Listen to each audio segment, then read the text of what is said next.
Ça va être à mon tour de faire ma chronique cette fois-ci, et je vais vous parler de L'Horrible Prophétie, tome 2 de Victoria Martin. Je ne sais pas si vous vous souvenez, mais je vous avais déjà chroniqué le tome 1, il y a maintenant un petit moment, que j'avais reçu en service de presse, aimablement envoyé par l'auteur. Et donc le deuxième tome est arrivé, et je devais vous en parler. Malheureusement, j'ai pas eu le temps dans les précédentes émissions. Et enfin, puisqu'il n'y a pas beaucoup de membres imaginaires ce soir, comme vous avez pu le remarquer, Bah oui, on est deux. je peux en parler avec plaisir. Et donc, nous allons retrouver Lénora. Lénora, c'était une jeune fille qui habitait dans un monde imaginaire. Alors, la géographie, je ne sais pas si vous vous souvenez, la géographie est restée beaucoup dans le flou. On avait des voyages, beaucoup de voyages, mais on n'avait pas d'éléments de description, on n'avait pas de carte. On s'imagine, en fait, le propre monde. C'est un petit peu... C'était une fable. Et ça voyage beaucoup, mais on ne sait pas exactement quelle est la géographie des lieux. Et donc, on retrouve dans cette même île où il y avait eu l'horrible prophétie, c'est à périodicité régulière. Une nouvelle prophétie. Exactement, dans une prophétie, il y avait un monstre qui arrivait et qui décimait les habitants. Lénora était partie apprendre la magie noire de manière à pouvoir contrecarrer cette prophétie, et elle s'est rendue compte que les nobles avaient laissé faire cette prophétie de manière à garder leur pouvoir, ou en tout cas n'avaient pas voulu agir contre, et les avaient tués et avaient pris leur place pour pouvoir sauver donc son île. Et elle a fini par apprendre que la prophétie revenait, mais pas sur son île, sur une autre île. C'est un monde archipel en quelque sorte. C'est un monde archipel. Alors justement, j'y reviens plusieurs fois. Il y a toute une partie où on est sur le voyage maritime, où je me demande si Madame Martin n'a pas de lien avec la marine, puisqu'il y a beaucoup de termes pirates et d'actions qu'on ne peut pas apprendre dans les films genre le Pirates des Caraïbes. Il y a forcément eu des connaissances autres.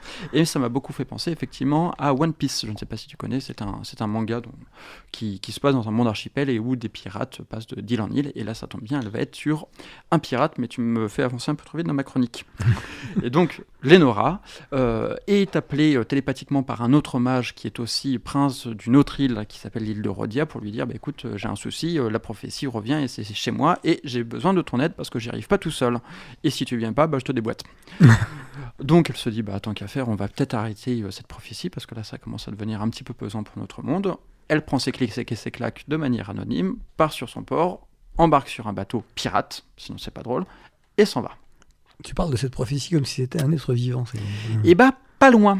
C'est presque comme un personnage. Quoi. En fait, dans le premier tome, c'est un personnage c'est presque un cas de lycanthropie. C'est un personnage qui a un début, une fin, et puis ça s'arrête là. Et en fait, on se rend compte que cette prophétie, c'est quelque chose qui est atemporel, qui existe depuis extrêmement longtemps, qui est lié à un cataclysme, et qui jette son dévolu, qui tombe sur quelqu'un, qui devient son instrument. La prophétie n'est pas liée à une personne, mais à une récurrence d'événements. Donc en soi, on pourrait presque en parler effectivement à une troisième personne. L'idée est vraiment extrêmement intéressante. L'avantage de ce livre-là, c'est que ce deuxième tome par rapport au premier, le premier c'était 70 pages, là on passe à presque 200 pages, on passe de la fable à la novella, voire au roman très court, et beaucoup de nouvelles idées. On retrouve donc Lénora qui est toujours reine et qui s'impose comme une reine. Sa société de départ, elle a vraiment, on n'en parle pas du tout. Elle part et le roman se passe sur l'aventure pour rejoindre l'autre île et le dénouement de cette prophétie. Et toute la partie avec la piraterie est extrêmement intéressante et puis enrichit ce monde, puisqu'on parle donc des pirates et on en apprend un peu plus sur comment le monde est géré. Il y a une instance de sécurité maritime qui lutte contre les pirates. Il y a donc des pirates, il n'y a pas que ceux qu'on retrouve, mais il y en a quand même plusieurs. Et on découvre qu'il y a, Lénora est une mage noire qui utilise la magie destructrice, dévastatrice. Il y a de la magie blanche qui est protectrice, guérisseuse, forcément la dualité est basique dans toutes les fantaisies.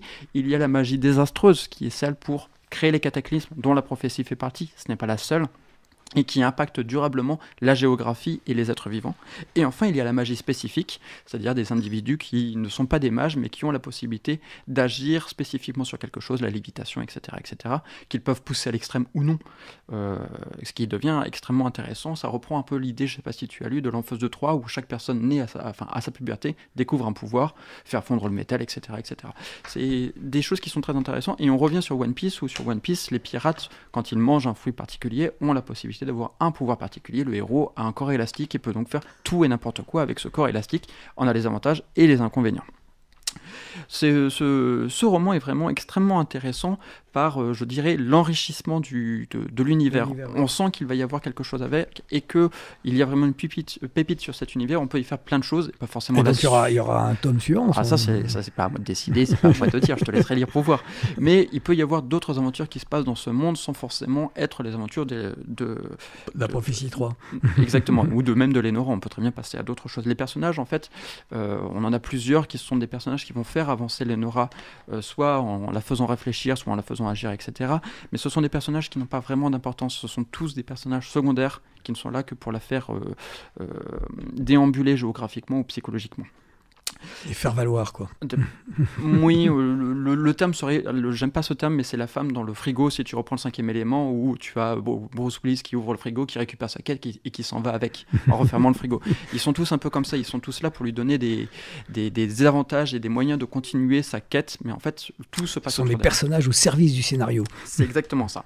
Et il y a un personnage qui est quand même très important, qui est un grimoire. Et oui, encore un personnage qui est inanimé, qui est que va acheter Lénora de manière à pouvoir régler cette prophétie, d'abord tuer la créature de la prophétie et ensuite détruire la prophétie. Et ce grimoire a tout un enjeu, et il est traité presque comme un personnage indépendant, puisqu'il y a une interaction qu'il se fait avec, et des agissements et des péripéties qui se passent avec. En conclusion, je dirais que vraiment il y a quelque chose qui est à lire, avec un léger bémol, très très léger. Victoria Martin, c'est quand même une auteure qui est prometteuse. Ça se sent dans son premier livre et dans son deuxième livre, et pourquoi pas le troisième. Elle a un potentiel qui est inimaginable dans ses idées et dans l'écriture.